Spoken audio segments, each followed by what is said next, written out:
Muy buenos días, hermanos. Dios les bendiga a todos.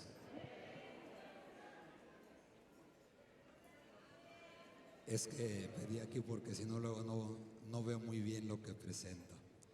Agradezco su paciencia. He escuchado, hermanos, entre la gente decir: en casa del herrero, asadón de palo. ¿Lo han escuchado ustedes también? Y saben ustedes que cuando la gente dice en casa del herrero, asadón de palo, están dando a entender que pueden tenerlo todo para tener algo fuerte, duradero, mas lo desaprovechan y tienen algo débil que pronto se terminará, se romperá. Teniéndolo todo, lo desaprovechan y parecen no tener nada. Quiero hablarles de no de un solo habitante, sino de toda una ciudad. Toda una ciudad que parece que lo tenían todo, pero no tenía nada. La ciudad de la Odisea. Una ciudad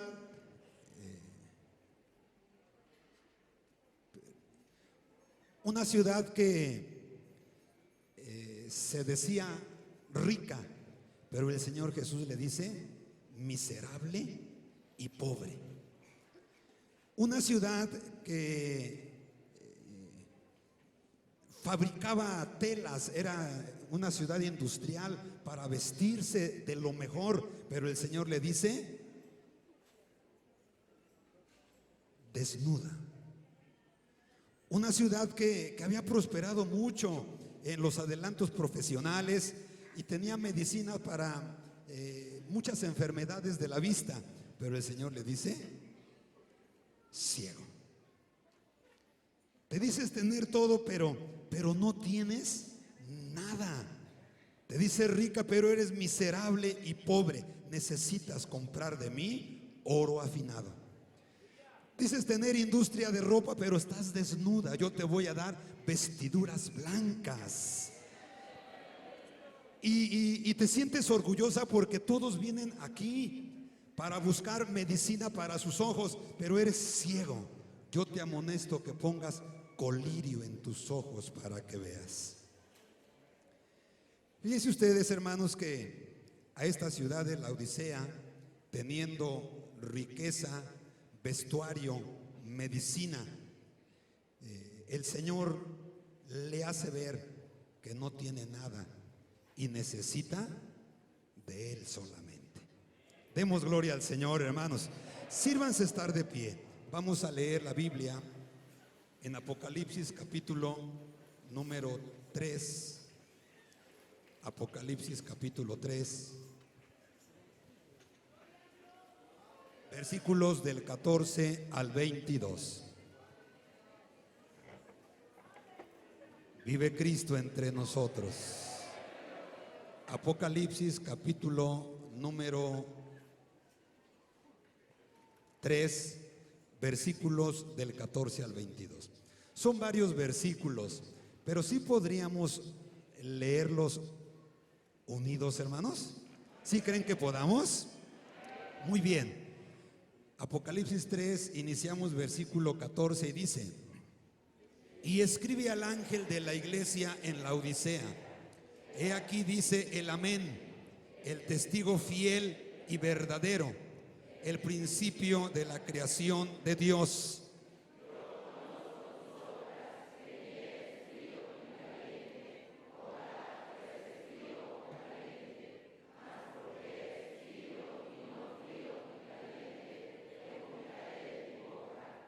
Porque tú dices: yo soy rico y estoy enriquecido y no tengo necesidad de ninguna cosa, y no conoces que tú eres un cuitado y miserable y pobre y ciego y desnudo.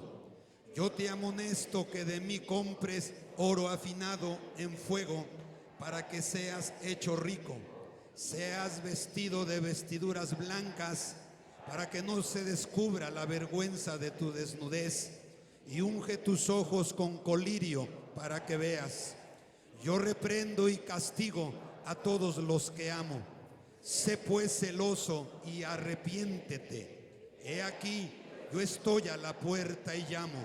Si alguno oyere mi voz y abriere la puerta, entraré a él y cenaré con él y él conmigo. Al que venciere, yo le daré que se siente conmigo en mi trono, así como yo he vencido y me he sentado con mi Padre en su trono. El que tiene oído, oiga lo que el Espíritu dice a las iglesias. Y aquí nos está hablando el Señor en este día. Demos gloria a su nombre, gloria a su nombre, gloria a su santo nombre. En medio de esta alabanza, ocupen su lugar, hermanos, y sigamos glorificando a Cristo el Señor.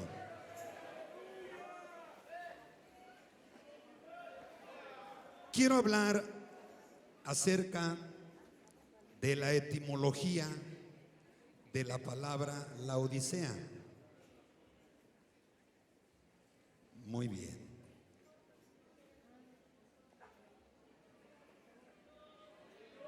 Muy bien. Lean conmigo, son 3 asteriscos. El primero, Laodicea, ciudad bancaria de intercambio monetario. Había mucho oro en la ciudad.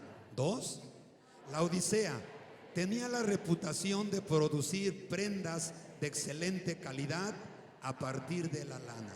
3, producía la medicina para la curación de varias enfermedades de los ojos. Cuando hablamos de esto, hablamos de una ciudad rica, de una ciudad que todo lo tenía, y de habitantes de esta ciudad que llegó a decir: yo no necesito de nada, y podríamos decir de nadie.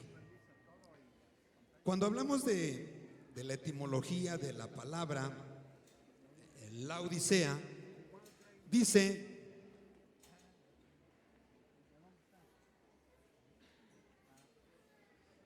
así, lean conmigo. El nombre de Laodicea significa juicio del pueblo, también Diéspolis, ciudad de Zeus. Segundo, la palabra Laodicea viene del griego laos, pueblo o muchedumbre, y dique, derecho, que se traduce perfectamente a derechos de la muchedumbre. Cuando hablamos del significado de la Laodicea, juicio del pueblo, quiero comentar que la iglesia en Laodicea tenía tanta influencia económica, tenían comodidades, tenían influencia. Era una ciudad estratégicamente ubicada, capital de 25 ciudades a las cuales el Imperio Romano les había dado esa libertad de independencia para su trabajo, para sus negocios. Pero quiero decir que cuando se habla de Laodicea en su significado como juicio del pueblo, es que desde aquel tiempo la opinión popular de la iglesia, óiganlo, tenía más valor y poder que la palabra de Dios. Ellos hacían sus determinaciones, ellos hacían su juicio, ellos decían: esto es así, nosotros pensamos de esta manera y se va a hacer como nosotros queremos. El juicio del pueblo. La palabra de Dios a un lado. Se va a hacer lo que nosotros pensamos y decimos. La iglesia en Laodicea, por eso, desde ese tiempo, en su significado juicio del pueblo, repito, es que la opinión de la gente, de la iglesia, le estaban dando más valor y más poder que la palabra de Dios. Pasamos al tercer punto acerca de su fundación y el porqué de su nombre. Cuando hablamos de su fundación, estamos hablando 2 puntos. Lean conmigo, por favor. Dice: ciudad fundada por Antíoco II el año 261 al 246 antes de Cristo. Era una ciudad muy antigua, muy antigua. Y se habla que esta ciudad, perdón, no quiten la diapositiva, si me hacen favor. Y cuando se habla de esta ciudad, estamos hablando que este hombre, en honor a su esposa, Laodice, quien después lo envenenó, gracias, fue una ciudad que desde un principio tenía cimientos no correctos, cimientos no buenos, y aunque vamos a ver cómo llegó el evangelio e hizo que la ciudad prosperara aún más, ellos bajo sus cimientos no correctos e incluso su visión a tener no un Dios, sino ser, ¿verdad?, muchos dioses dentro de sus creencias. Es una ciudad que fue en decadencia, en decadencia, en decadencia, en decadencia, hasta ser completamente destruida. Bien. Pasamos algunos datos más dentro de la historia de esta ciudad de Laodicea. Lean conmigo por favor el encabezado. Dice: capital de la Frigia en Asia Menor, al sur de Colosas y de Heriápolis. Muy bien, quiero que consideren estas dos ciudades por un comentario que voy a hacer posteriormente. Asterisco 1 dice: era capital de 25 ciudades de la Asamblea Cibriática. Comenté que estas ciudades habían enriquecido tanto. Comento algo muy importante. La Odisea había sido una ciudad tan rica y poderosa, pero estaba ubicada en tierras muy sensibles, en donde frecuentemente vivían sismos de mucha intensidad. Esta ciudad, de menos 3 veces en su historia, fue destruida por los sismos, completamente destruida. Y ellos confiaban tanto en su riqueza y su poder, óiganlo, que el imperio romano al cual pertenecían les ofrecía ayuda para reconstruir la ciudad, y ellos decían: no necesitamos de la ayuda de Roma, nosotros tenemos el poder económico para reconstruir nuestra ciudad. Era un ego, un orgullo que empezaban a tener basada en su riqueza. Debido a eso se les dio la libertad de comercio, y era un monopolio, llamémoslo así, de 25 ciudades muy florecientes, de la cual la Odisea era capital. Asterisco número 2, lean conmigo, dice: ubicada a las orillas del río Licio, y aún así tuvieron necesidad de construir un gran acueducto. Quiero comentarles, hermanos, Dios tan sabio cuando habla la Escritura. Vemos que uno de los principales puntos que le habla, dice: no eres frío, no eres caliente, mas porque eres tibio y no frío ni caliente. El Señor les habla en su lenguaje que ellos conocen. Hablamos del punto 2, ubicada a orillas del río Licio. Quiero decirles que a pesar que estaban ubicadas a la orilla del río, ellos no tenían agua potable. Las aguas del río Licio eran contaminadas por el azufre. Era una región donde tenían muchos manantiales de aguas termales, y el azufre contaminaba las aguas del río Licio. Quiero decirles que esta ciudad carecía de agua, ¿sí? Muy rica, muy todo, pero carecía de agua. Ellos tuvieron el poder económico para construir un acueducto que venía desde la ciudad de Hierápolis y algo más de Colosas, y traían el agua, un agua fría.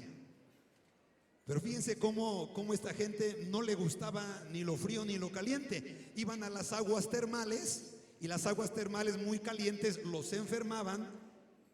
Se dice que ellos en su economía tan fuerte buscaron purificar el agua termal, pero aún tibia hacía que ellos se enfermaran y, vomitaran. Por ello el Señor también le dice: oyes, tú tardas un poquito en digerir el agua tibia y después la vomitas, pero yo de inmediato no pasarás. No admito tu situación, te vomitaré de mi boca. Esta gente traían el agua en su acueducto desde lugares muy lejanos, Colosas y Herápolis, y hacían que en el transcurso pues esa agua se tibiara. Ellos les gustaba la comodidad, el agua tibiecita. ¿A cuántos les gusta el agua tibiecita? Hay gente que cuando hace mucho frío dice, hoy yo no me baño, ¿verdad? Nomás perfumito como los franceses. Bueno, quiero decirles que hay algunos lugares donde buscan el agua tibiecita, pero en algunos lugares como donde vive su servidor, queremos agua fría y aún el agua de la regadera está caliente. La del tinaco está caliente y por donde quiera agua caliente. No hay como el agua tibiecita. Pero ¿saben que al Señor no le gusta la tibieza? No le gusta la tibieza. Bueno, vamos al último punto de esta diapositiva. Dice, poblada con sirios y judíos trasplantados de Babilonia. Pasamos a otro punto más con respecto a la ocupación. Voy a tomar otra vez lo más importante de la ciudad y a lo cual el Señor se refiere. Lean el asterisco 1, ocupación. 1.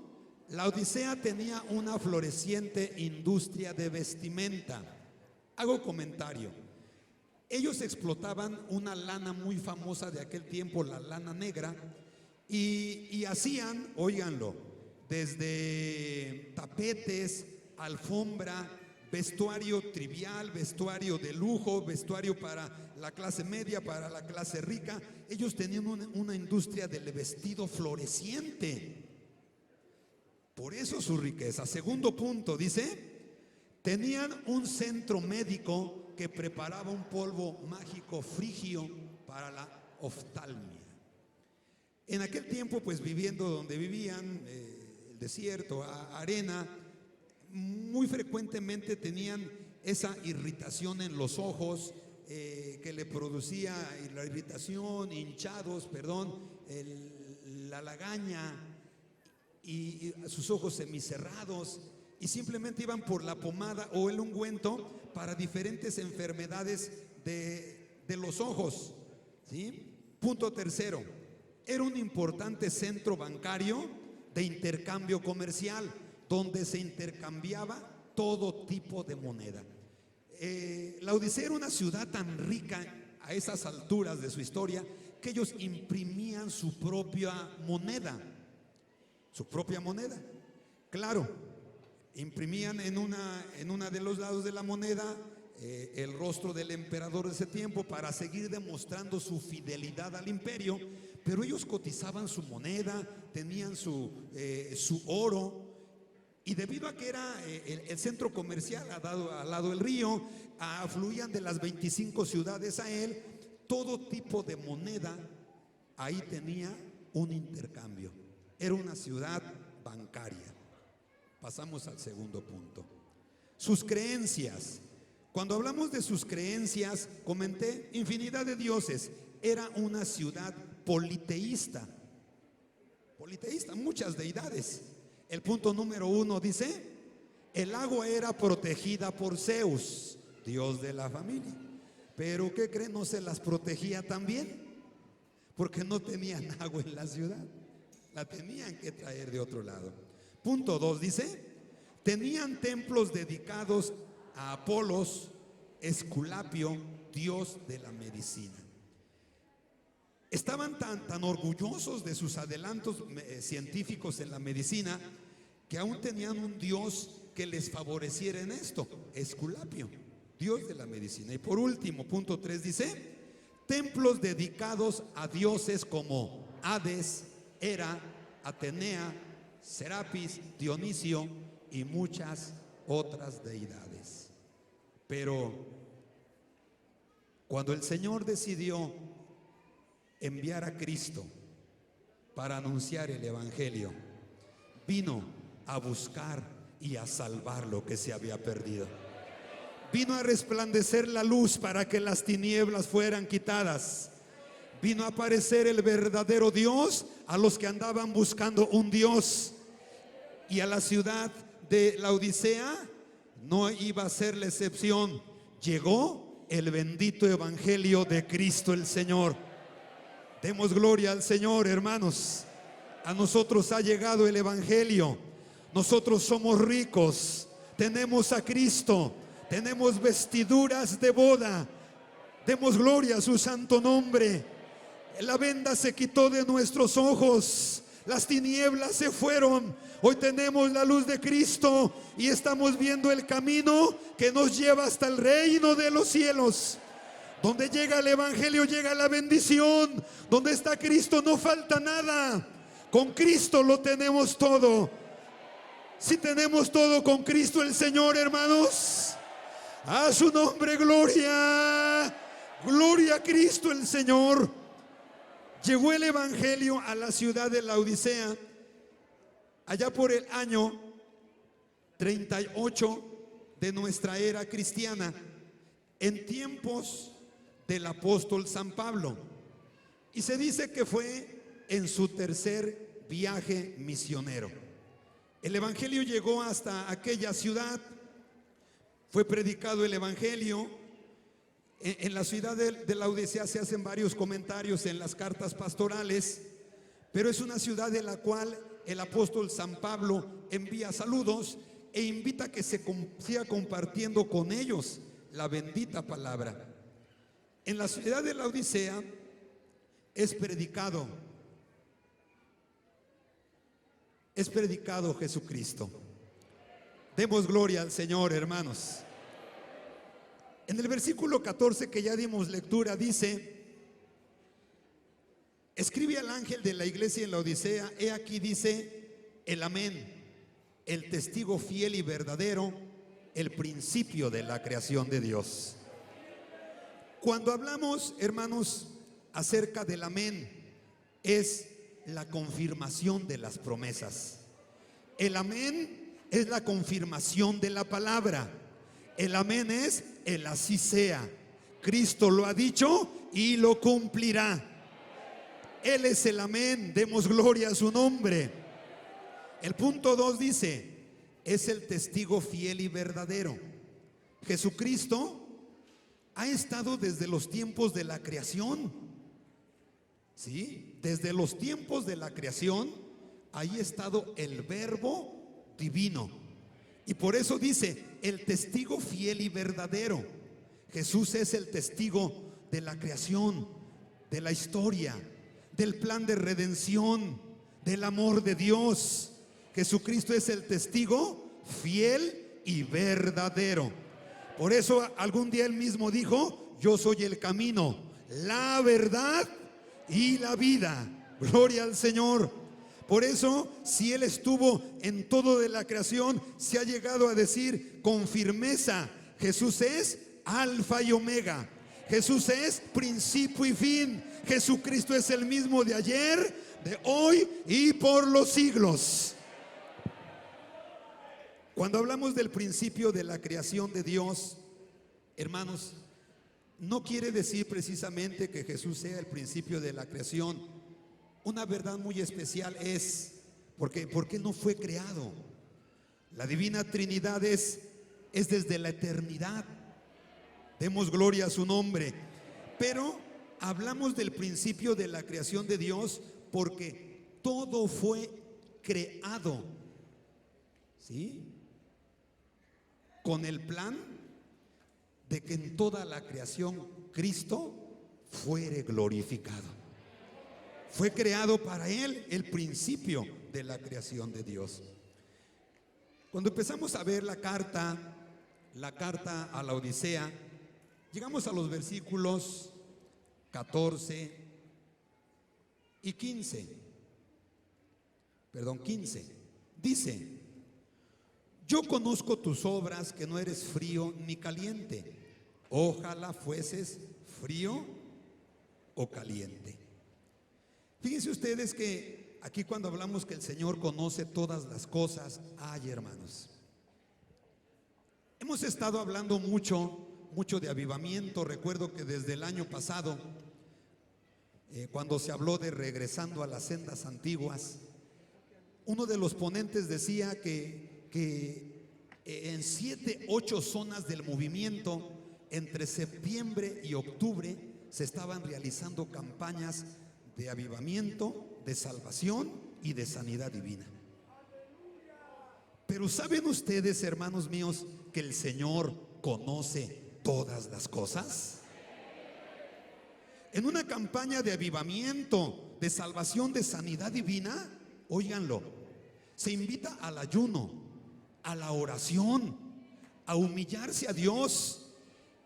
Y hemos llegado a preguntar, ahí a veces hasta ponen un cartel en la parte trasera del templo: te invitamos a ayunar 40 días antes de la campaña de avivamiento, salvación y sanidad. Y preguntaríamos al pleno: ¿cuántos en verdad se unen al ayuno de los 40 días?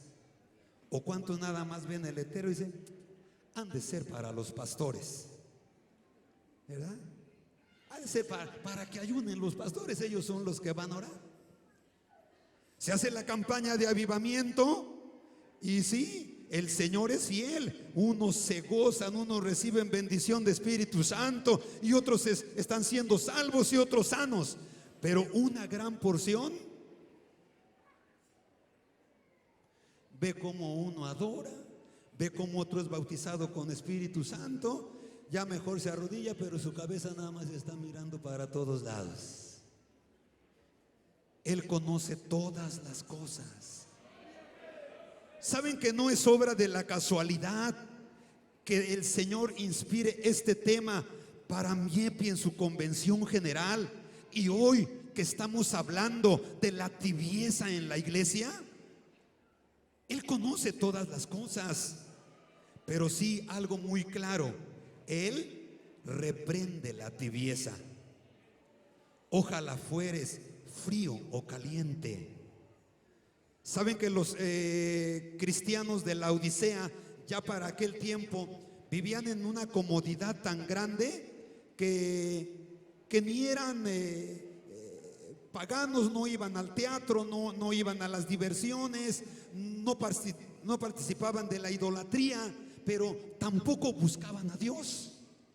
En su casa, los baños tibios, sus divanes, su comida, todo en paz y en calma. Mi casa está segura, no me hace falta nada, tengo, miren, dinero para subsistir toda la vida. Y simplemente vivían una vida tibia. No eres ni frío ni caliente. El tibio le es abominación a Dios.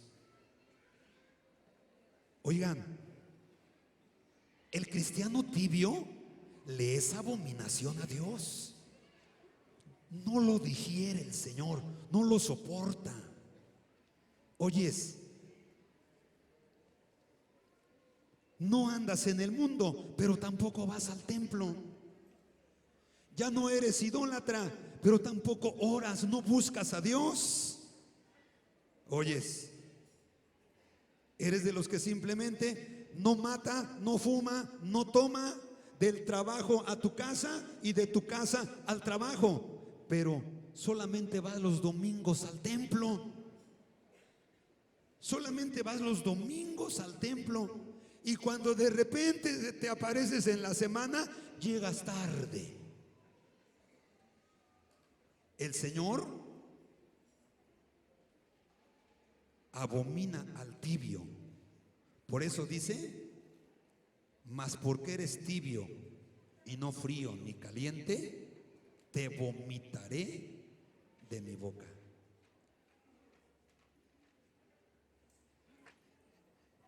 La palabra es difícil, ¿verdad, hermanos? Vamos a ver el versículo número 17 con respecto a esto. Aunque la palabra es difícil, es palabra de Dios. Alabemos su santo nombre. Versículo número 17. Fíjense ustedes que este versículo dice: porque tú dices, yo soy rico y estoy enriquecido y no tengo necesidad de ninguna cosa, y no conoces que tú eres un cuitado y miserable y pobre y ciego y desnudo. Vamos a ver con respecto al versículo 17. Veamos. Lean conmigo. Dice: las riquezas los dañaron. Oigan, las riquezas los dañaron. ¿Saben ustedes que no solamente el que se dedicaba a la industria se enriqueció? El que fabricaba telas o el que fabricaba medicamentos, no. Era una ciudad que llegaba tanta gente, óiganlo, que aún el panadero se enriqueció. El zapatero se enriqueció. Oigan, pues todos iban ahí, el pan, los zapatos, todos los oficios, el panadero, el zapatero, el carpintero, todos trabajo en abundancia, se enriquecieron. Había la clase alta de los industriales y supuestamente la clase media, la de los oficios, pero todos estaban enriquecidos. Las riquezas los dañaron. Asterisco 1, ¿qué dice? Los hacían sentir autosuficientes. 2, los hicieron orgullosos. 3, decían no necesitar nada ni de nadie. 4, se alejaron de Dios. Se sentían autosuficientes. Oye, simplemente no necesito de nadie ni de nada. ¿Sí? No necesito de nadie ni de nada. ¿Saben ustedes, hermanos, que aquí cayeron en algo que está haciendo daño desde los tiempos de la Odisea hasta que se cumplió históricamente? El materialismo. En el materialismo, por eso algo muy importante, un día el Señor dijo: buscad primeramente el reino de y su justicia, y todo lo demás. ¿Sí? El materialismo, se creyeron autosuficientes. Tengo dinero. Algún día el Señor, viendo a uno de esos ricos materialistas, le dijo: esta noche vuelven a pedir tu alma, y lo que has almacenado, ¿de quién será? Ellos se creían autosuficientes. Repito el dato: en una de sus grandes destrucciones ante un sismo, por eso tuvieron esa libertad de parte del Imperio Romano, porque tenemos la riqueza, y rapidito reconstruyeron su ciudad, sus edificios, su teatro, su coliseo, todo. Autosuficientes. Se sintieron orgullosos y decir: no tengo necesidad de ninguna cosa, no necesito de nada ni de nadie. ¿Saben que una persona orgullosa dice: yo tengo mi trabajo, yo tengo mi dinero, yo tengo mi profesión, yo puedo simplemente, si aquel no me quiere, si aquel no me habla, yo puedo. ¿Y cuántos en las iglesias se llegan a retirar? ¿Por qué? Porque dicen: no tengo necesidad ni de la iglesia, ni menos del pastor. ¿Cómo se llama eso, hermanos? ¿Cómo se llama? O sea, yo puedo solo. Se volvieron orgullosos porque tenían riquezas, ¿sí? Decían no necesitar de nada y nadie, y por fin se alejaron de Dios.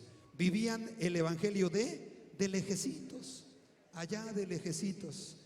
¿Quién es, hermano? Yo, de lejecitos, de lejecitos. Bueno, pasemos a lo siguiente, un poco de historia. Llegamos al año, y quiero hacer estos comentarios para que veamos cómo, llegando al año 1800, ya hablando de la iglesia de 1800, era una iglesia otra vez enriquecida. ¿Por qué? Léame asterisco número 1, dice 1250 de Cristo aproximadamente. La pobreza de la Edad Media había pasado. Cuando hablamos de la Edad Media, estamos hablando de una época de ¿qué, hermanos? De pobreza, de miseria, de enfermedad. ¿Por qué? La Edad Media vivía un gobierno feudal en donde simplemente el señor feudal, oigan, acaparaba todo el grano, toda la cosecha, y la mayoría de la gente en ese tiempo vivía en esclavitud. La iglesia ahí estaba. La pobreza de la Edad Media había pasado. Llegamos al año 1500 de Cristo aproximadamente. Como dice, la imprenta se usa por primera vez. La humanidad estuvo en un periodo de 1000 años de la Edad Media de ignorancia. Nadie estudiaba, solo la clase alta, los señores feudales, su descendencia. Pero cuando empieza a resurgir otra vez el cristianismo, allá por el año 1250, en donde los precursores de la Reforma empiezan a hacer ver que el hombre vale, que se puede acercar a Dios, que puede estudiar. Empieza a salir las doctrinas del humanismo, del nacionalismo, y dicen, caray, pues sí es cierto, el hombre vale, no se puede seguir tratando como un animal que se enferma de la peste bubónica y que se muera sin que nadie le ayude. Pero empieza a estudiar, y el hombre, a quien Dios ha dado entendimiento e inteligencia, empieza a hacer los primeros inventos. Uno de ellos, acabamos de mencionar, la imprenta. Y creo que la mayoría hemos escuchado alguna vez que la imprenta se estrenó imprimiendo el Nuevo Testamento en alemán. Alabemos al Señor, mis hermanos. Se dice que uno de los reformadores, Lutero, le empezó a hacer pruebas para imprimir sus escritos en contra del sistema religioso de aquel tiempo. Y imprimió también sus 95 tesis para la Reforma, las pegó por doquier, pero en una forma ya así bien. El primer libro que se imprimió fue Nuevo Testamento en alemán. Demos gloria al Señor, mis hermanos. Tercer asterisco, leemos 1600 de Cristo aproximadamente. Dice, triunfa el Renacimiento y la revolución industrial da sus frutos. Cuando hablamos de esto, hermanos, la gente empieza a estudiar, vamos a la universidad, y porque en aquel tiempo pues no había que kinder, que primaria y secundaria, bachillerato, universidad, no, todo lugar que se abría para la enseñanza le llamaban universidad. Vamos a la universidad, ¿sí? Y dice que empezó a dar resultados los primeros frutos de la revolución industrial. Por ejemplo, se empezó a idear cómo alumbrarse por la bombilla de luz, el motor. El hombre empezó a decir, bueno, ¿cómo podemos hacer que con unas grandes alas y un poco de tracción podamos levantar el vuelo? El hombre empezó a desarrollar su industria, su ciencia, y hablamos que para el año 1800, leemos por último, 1800 se disfruta el desarrollo de la tecnología y de la riqueza y prosperidad que ésta trae. La iglesia cristiana del año 1800, hermanos, empezó a disfrutar otra vez, óiganlo, de riqueza, de comodidad, de los adelantos de la ciencia. Era una iglesia, repito, ya no conoció la pobreza de la Edad Media y decir, estamos bien, estamos en paz, estamos viviendo ya la época moderna de los adelantos científicos, del bienestar. Y no quisiera tocar la actualidad, pero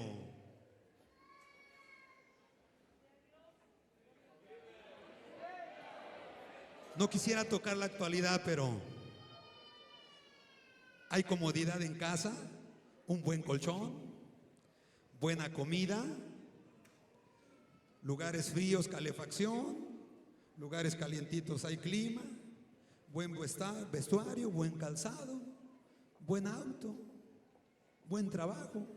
Hay comodidad hoy. Hay todo eso que haga decir a la iglesia, en lugar de ir al templo, nos quedamos en casa, o el fin de semana nos vamos de paseo. Aunque toque Santa Cena, no hay problema, para la otra participo. Pero están poniendo a la iglesia del 1800 hacia acá en esta situación. Pasemos a lo siguiente. Versículo 19, el Señor le dice algo importante: yo reprendo y castigo a todos los que amo. Sé pues celoso y arrepiéntete. Estamos hablando, hermanos, versículo 18, me salté, mil disculpas, hermanos.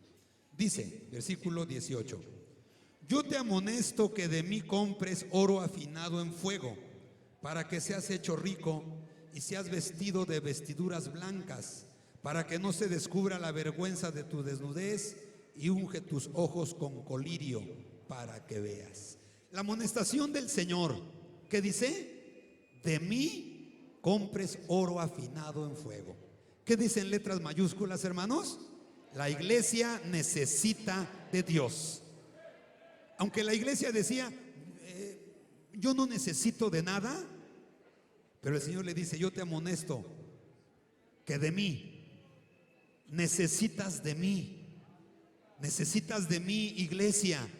No eres autosuficiente. Cristo decía desde aquel tiempo, no eres autosuficiente, necesitas de mí. La iglesia necesita de Dios, hermanos. Necesitas de mí. Necesitas que de mí compres oro afinado en fuego. La iglesia necesita de Dios. Necesita de las riquezas que Dios da. Amén, hermanos. Esa riqueza que Dios da no es material, no se mide por las cuentas en el banco, no se mide por lo que le depositan la empresa cada quincena, no se mide por el valor de su casa o su auto. Esa riqueza que Dios da es una riqueza espiritual. Es una riqueza de la cual un día el Señor le dijo a Marta: Marta, te estás ocupando afanosa de las cosas materiales. María escogió la mejor parte, la parte que no le será quitada. Lo que estamos recibiendo en esta convención, nadie nos lo va a quitar, hermanos. No sé si alguno habrá dejado el trabajo, habrá pedido permiso, algunos le vayan hasta descontar el día. Y un joven dijo alguna vez: no me dieron permiso en el trabajo, yo creo que la semana próxima que me presente me van a despedir, pero ya Dios proveerá. Quiero decirles que ni lo despidieron ni le descontaron, al contrario, le dieron a trabajar tiempo extra. Cuando buscamos a Dios, Él da riqueza espiritual, hermanos. Por eso algún día dice: haceos tesoros en el cielo, donde la polilla y el orín no corrompen. Lo que Dios nos da es riqueza para la eternidad, mis hermanos. De mí necesitas la riqueza que yo doy, dice el Señor. Esas vestiduras blancas, hermanos míos, cuando hablamos de las vestiduras blancas, pues no dudamos que el Señor hoy en día... Yo escuchaba a alguien que decía: ay, hermano, fíjate que hace tiempo, no, hombre, dice, pues la realidad hasta hoyo traía en el calcetín, dice, hasta hoyo traía en el calcetín, pero hoy quiero decirte que compro zapatos de catálogo, dice, ¿verdad? Compro pura ropa de marca, dice. Bueno, y está bien, pero fíjense ustedes que las vestiduras que Dios da, esas vestiduras blancas hablan de su vida de pureza, de su vida de limpieza, de su vida de consagración a Dios, de su vida de santidad.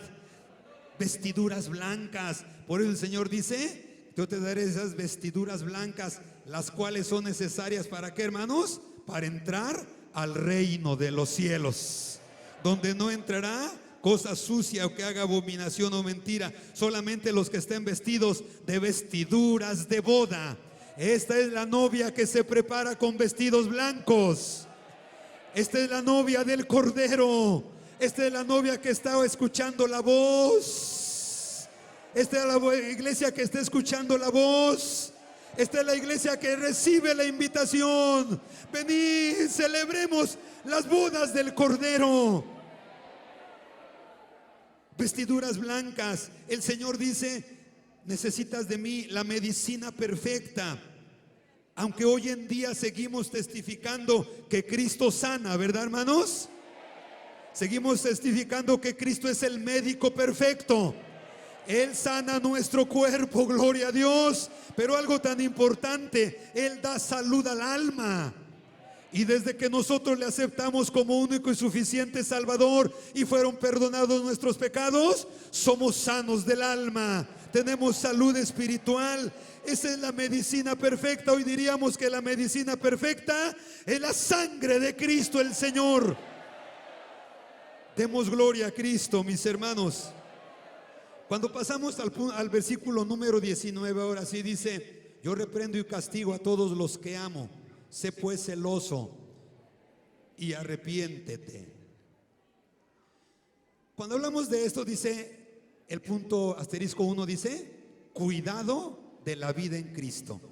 ¿Saben ustedes, hermanos, que hay que tener cuidado de nuestra vida cristiana? Esa vida cristiana que usted lleva, vívala día a día. La vida cristiana es de que amanece a que anochece los 365 días del año. Esa vida cristiana, esa cercanía, comunión con Dios, la debe de cuidar. Punto número 2 dice: cuidado de la doctrina ante la proliferación de doctrinas de error. Por eso le dice: sé pues celoso y arrepiéntete. ¿Saben ustedes que en este tiempo, ayer nuestra hermana Noemí Jiménez mencionó que en el tiempo de Filadelfia, la iglesia de Filadelfia luchó contra doctrinas como testigos de Jehová, mormones y algunas otras sectas que prevalecen hasta hoy? Pero el Señor le dice también a la iglesia de Laodicea: sé pues celoso. ¿Saben ustedes, hermanos, que mientras, por ejemplo, ¿qué diremos de uno de los fundadores de las sectas de nuestros tiempos, Russell? ¿Saben que este hombre fue criado en la iglesia cristiana metodista? Russell fue, sus padres metodistas, fieles cristianos. Este hombre criado en su infancia, en su juventud, pero cuando empezó a tener: esto no me agrada, estoy en desacuerdo con esto, aunque mis papás, yo pienso así. Y fundó una doctrina donde simplemente la más grande herejía dice: Jesucristo no es Dios, Jesucristo solamente es un profeta, no existe el cielo, no existe la eternidad, nuestra herencia es en la tierra. Y fue una de las más grandes aberraciones doctrinales que se han predicado desde que aparecieron del 1800 hacia acá. Algo que ha resurgido mucho, y se dicen ser los representantes de Jesucristo en la tierra. Hoy está tomando una fuerza tal, ¿verdad? Ay. Se dicen ser los representantes de Cristo en la tierra. Algo que se sigue pugnando desde aquel tiempo de la Reforma, porque en la Reforma por allá aparecieron los luteranos, por acá los calvinistas, por acá los husitas, por allá aparecieron los bautistas, seguían los albigenses y todos ellos, cada quien con su grupo. Y se empezó a decir: ¿por qué no nos unimos? Pero los luteranos decían: yo tengo esta línea. Los calvinistas decían: yo tengo esta otra. Y los husitas, pues aún Juan Hus murió por estas convicciones. Debemos de seguir ahí. Bueno, pero eso de la unidad, que empezó a verse ya en una forma nociva, de unirse todas las iglesias desde el año 1800, y que hoy, por ejemplo, en Miepi se aceptare cualquier doctrina. Aplicándolo a Miepi, ustedes están conscientes que en nuestros púlpitos no predica nadie más que ¿quién, hermanos? ¿Quién? El pastor, el obrero de la iglesia, que saben que salió de la iglesia para servir como obrero en su iglesia. En nuestros templos no hay de que pues llegó un evangelista de Argentina y llegó uno del África, aunque sea con traductor, que venga a predicar, y ya llegó uno que aquí sana y que acá desmaya y que acá taranta. Decimos: no, perdón, aunque sea tartamudo. A mí me puso aquí como pastor el Señor y Él me va a dar mensaje para su iglesia. Demos gloria al Señor, hermanos. Fíjense ustedes que la iglesia cristiana, aunque unos digan que Jesucristo no es Dios, solo fue un profeta y que no hay cielo, la iglesia cristiana sigue diciendo que Jesucristo es nuestro Señor, Jesucristo es nuestro Salvador, Jesucristo es Dios y ha preparado una morada en el reino de los cielos. Cristo nos espera en los cielos. Voy pues a preparar lugar para vosotros. Si me fuere y os aparejare el lugar, vendré otra vez, os tomaré a mí mismo, y la promesa es para que donde yo estoy, vosotros también estéis. Alguien se dice ser representante de Cristo en la tierra, pero para nosotros solo Jesucristo es Dios. A Él adoramos, a Él servimos, a Él seguimos. La iglesia que diga de la unidad, la Odisea dice: sé celoso, arrepiéntete. Estás dando lugar a cualquier viento de doctrina. Pero la iglesia cristiana no puede pactar con el error, no puede pactar con las tinieblas. ¿Qué tiene que ver Cristo con Belial o el fiel con el infiel? Salid en medio de ellos, pueblo mío. Iglesia de la Odisea, sé celoso, arrepiéntete, porque aquí yo estoy a la puerta y llamo. Cristo está a la puerta y llama. Cristo está a punto de aparecer en las nubes y se ha tocado la trompeta. Seguiremos diciendo que Cristo está a las puertas. Cristo viene, Cristo viene, Cristo viene. A su nombre gloria, a su nombre gloria. ¿Y qué dice la iglesia? Amén, sea así. Ven, Señor Jesús, ven, Señor Jesús, ven, Señor Jesús. El Señor sigue llamando, Él está a la puerta, hay que oír su voz. Por eso dice: si alguno oyere mi voz y abriere la puerta, entraré a Él y cenaré con Él y Él conmigo. Está la puerta tocando. Si hoy aquí están personas que todavía no abren su corazón, no se bautizan, no se entregan, no son fieles cristianos, no vinieron por casualidad, Cristo hoy los trajo. Él quiere entrar a su corazón, Él quiere salvar, Él quiere perdonar, Él quiere llevar al cielo. Demos gloria a Cristo. Aquí está Él entre nosotros, en espíritu y en verdad. Hay que oír la voz de Dios. No puede pasar otra convención con iglesia tibia.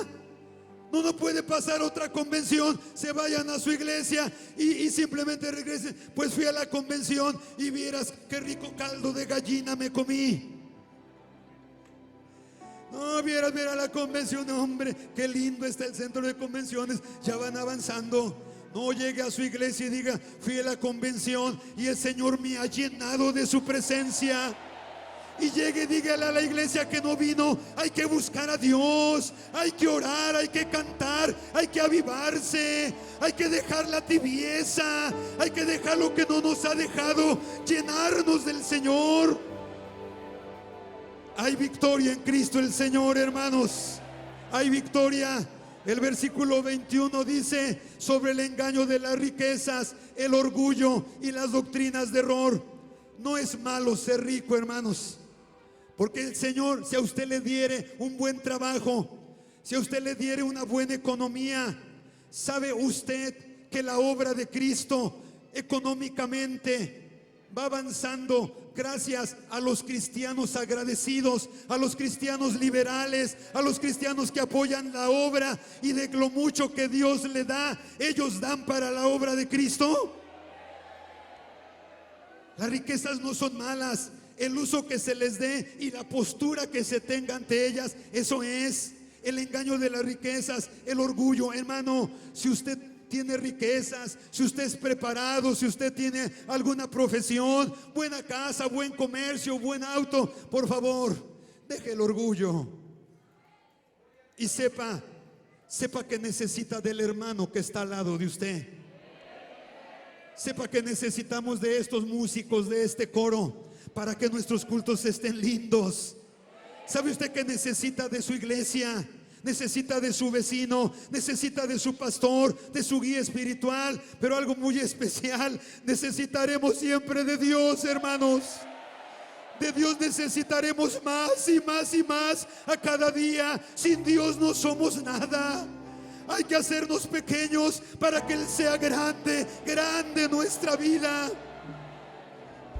Hay victoria, hermanos, sobre las riquezas, el orgullo y las doctrinas de error. Cuando hablamos de Filadelfia, decimos gloria a Dios, es una iglesia avivada. Pero cuando hablamos de la iglesia de la Odisea y dice, oye, eres tibio, no te asimilo, te vomitaré de mi boca. Decimos, caray, palabras duras.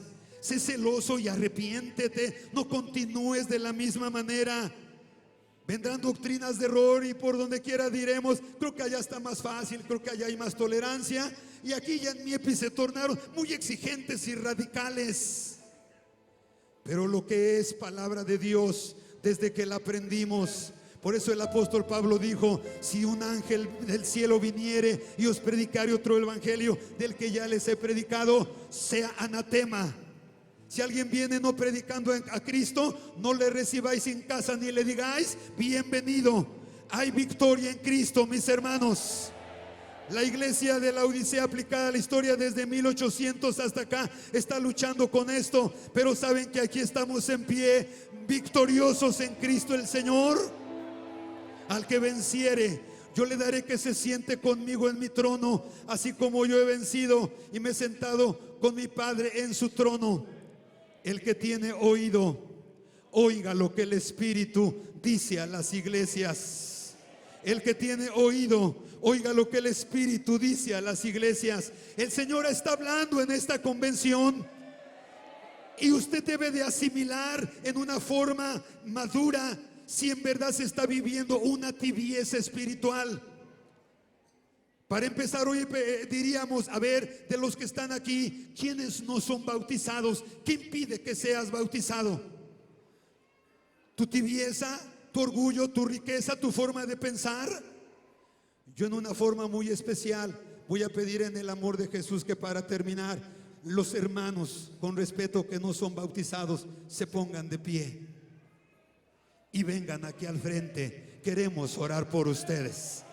Queremos orar por ustedes y para los próximos bautismos de su zona, ustedes estén bajando a las aguas del bautismo para que sean cristianos avivados, cristianos bendecidos, cristianos no tibios, sino ardientes en el Espíritu, dispuestos a servir al Señor.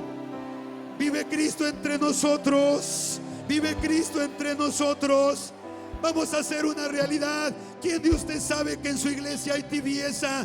Cultos fríos, no hay alabanza, no hay asistencia, no hay gozo, no hay bautismo con Espíritu Santo. No querrá venir para que hoy oremos por usted y decir, Señor, quita la tibieza, quita la tibieza, quita lo que no es tuyo, quita lo que no es de tu agrado, danos victoria.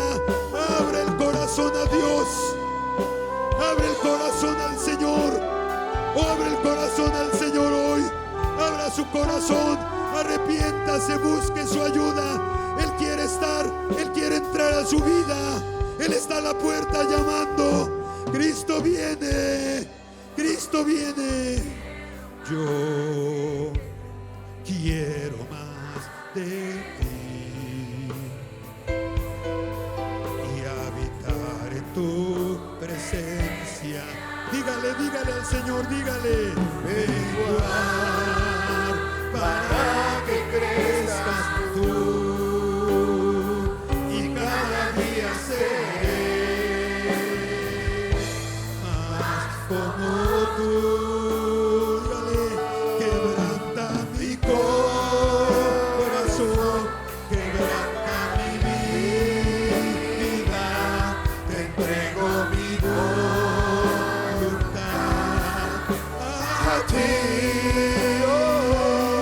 Todo lo que soy, Señor, todo cuanto tengo es tuyo. Yo quiero menguar para que crezcas tú. Hay que decírselo al Señor. Quebranta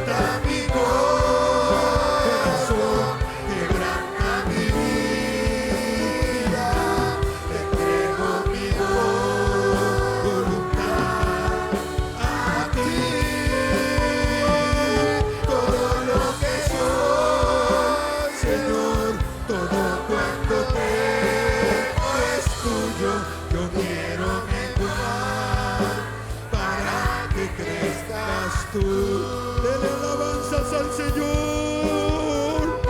Aleluya. Aleluya. Hay vida en Cristo.